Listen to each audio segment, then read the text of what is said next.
Assalamualaikum warahmatullahi wabarakatuh. Kembali lagi dengan saya, pengusaha mandiri Lombok. Dan pada kesempatan hari ini saya ingin membahas sekaligus menceritakan pengalaman saya untuk bisa kembali bagaimana caranya bisa bangkit dari keterpurukan ketika bisnis kita itu mengalami banyak kendala ya, karena sebagaimana yang kita tahu bahwa bisnis itu tidak ada yang pasti, usaha itu tidak ada yang pasti, hasilnya tidak ada yang pasti ya. Kadang kita dapat keuntungan yang sangat banyak, kadang kurang malah ya, kadang minus, rugi dan sebagainya. Nah, itu eh, adalah kendala-kendala dalam usaha. Nah, kemudian ketika kita punya usaha atau bisnis, kemudian modalnya itu adalah berasal dari pinjaman, itu sangat berat ya. Bagi kita-kita, apalagi ya bagi pemula-pemula yang baru mulai dalam usaha ini, kadang-kadang itu akibatnya kita terjebak dalam putaran-putaran hutang ini.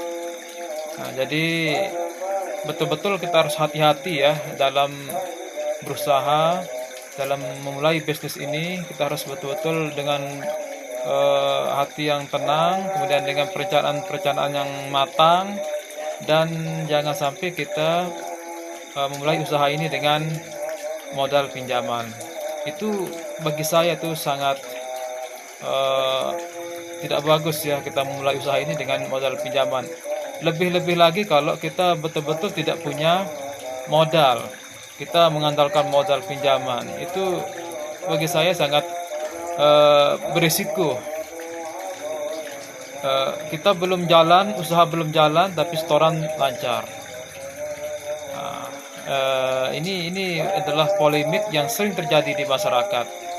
Nah, bagaimana caranya agar kita ini bisa memiliki bisnis yang menjanjikan, bisnis yang bagus, tetapi kita tidak terburu-buru dengan pengeluaran yang besar. Pengeluaran dari segi angsuran tiap bulan yang jatuh tempo, nah itu adalah pemikiran yang sangat berat ya bagi pemula. Nah, bagaimana caranya untuk memulai bisnis ini? Dengan mulailah dari skala kecil dulu. Kita cari pengalaman dulu, jangan terburu-buru ya. Kita lihat risiko apa yang akan kita hadapi ke depan itu.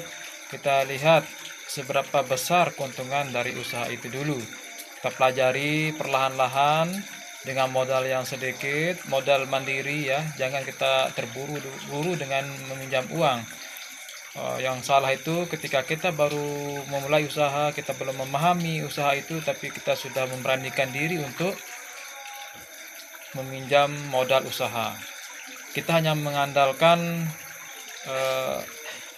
cerita-cerita teman-teman, keberhasilan teman-teman yang sebenarnya belum tentu itu ya. Nah, jadi alangkah baiknya kita mulai dari skala kecil dulu.